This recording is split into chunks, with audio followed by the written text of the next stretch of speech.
Olá pessoal, tudo bem com vocês?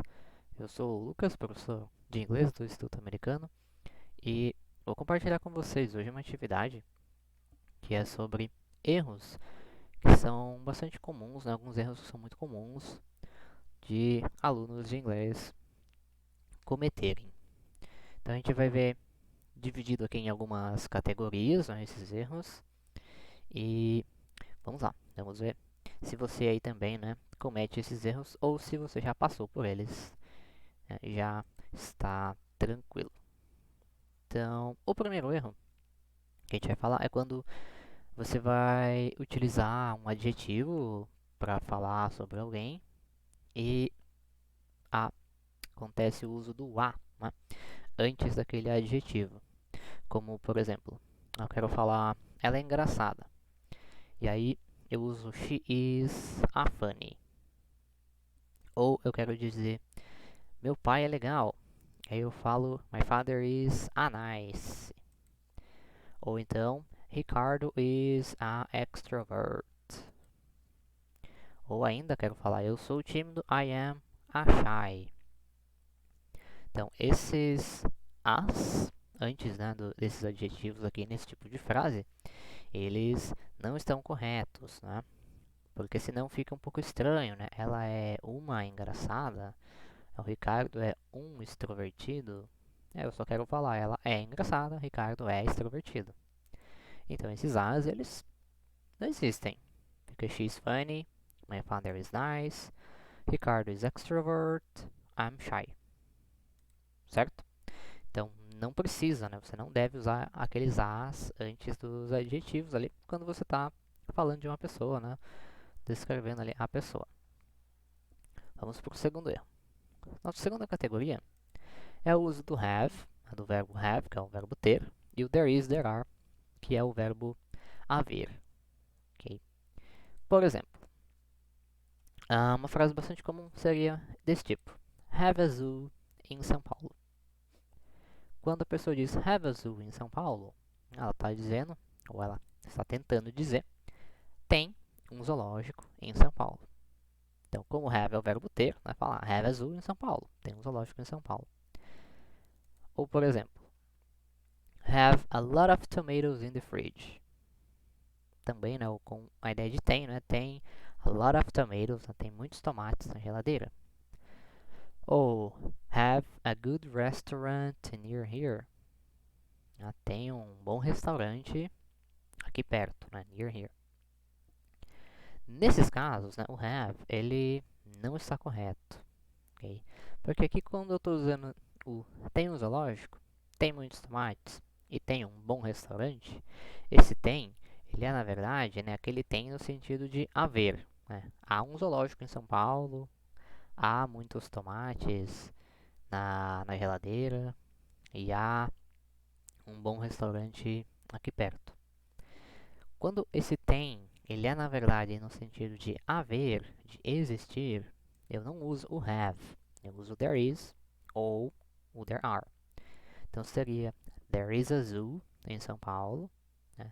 Tem um zoológico em São Paulo. There are a lot of tomatoes in the fridge, tem muitos tomates na geladeira. And there is a good restaurant near here, tem um bom restaurante aqui perto.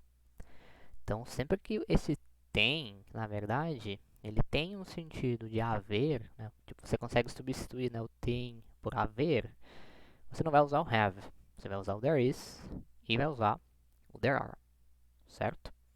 Então, esse é um erro muito comum, né, para o pessoal que fala português e aprende inglês. Vamos aqui para o nosso terceiro erro.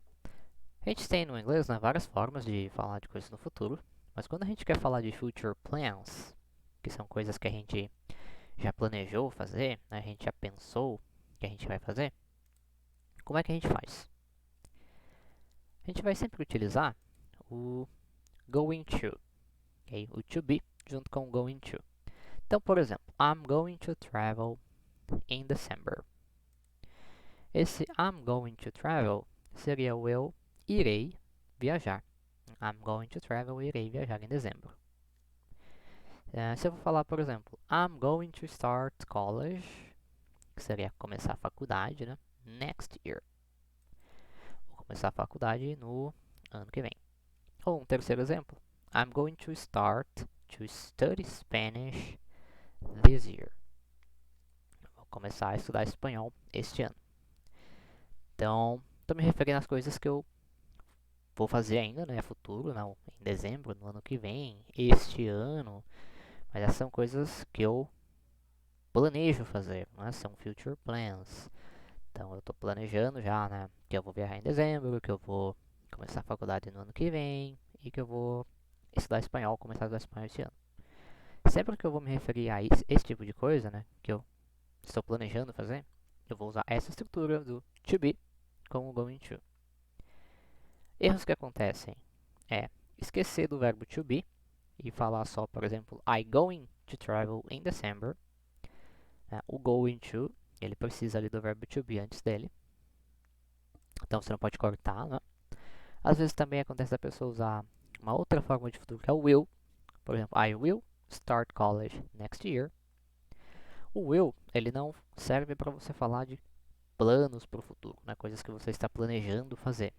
O will, ele também serve para o futuro, mas para outra coisa.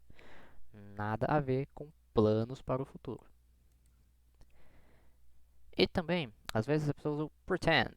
I pretend, né, para falar o que a pessoa pretende fazer, né, que ela está planejando. I pretend to start to study Spanish this year.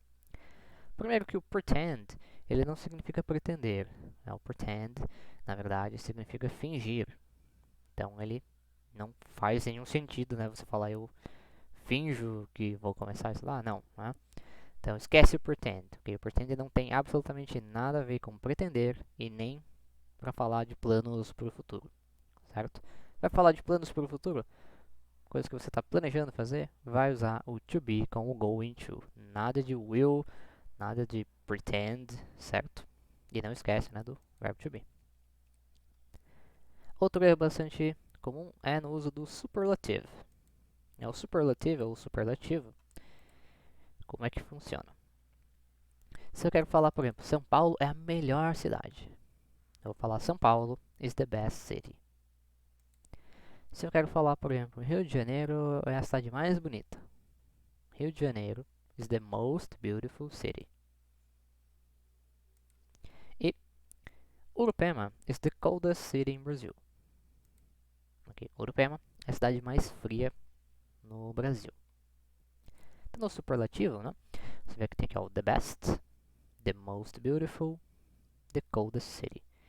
A gente tem aqui os adjetivos longos, né, coldest, e, aliás, os adjetivos curtos, né, coldest, que é o best, e o adjetivo longo, que é o beautiful, né, usando o most.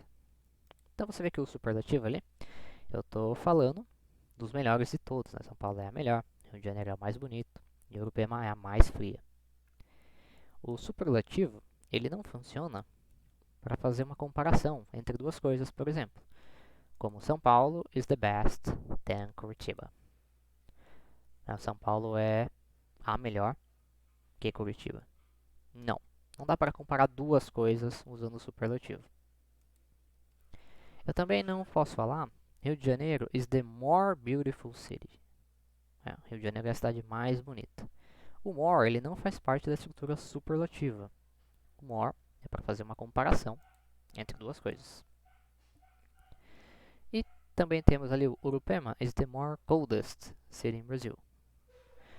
O more, como a gente falou, é para fazer uma comparação. Então não vai encaixar more coldest. Isso aqui é somente o Urupema is the coldest city in Brazil. Certo? Então esses são alguns erros bastante comuns, né, com as estruturas superlativas quando a gente utiliza aqui as frases em inglês, ok? Então é isso, pessoal. A gente vai ficar por aqui. E para você, né, que comete esses erros ou que ainda tinha dúvida com essas coisas, deixei a sugestão de você praticar um pouquinho, né, construir algumas frases aí com o superlativo, algumas frases lá com os to be you going to, para falar de coisas que você planeja fazer, coisas que você está planejando fazer. Também pratica um pouco aí a construção de frases com o there is e o there are. Então, utiliza aqui, né, esse vídeo para você praticar um pouquinho, construir algumas frases. Certo, pessoal? Então, a gente fica por aqui. Vejo vocês em um próximo vídeo.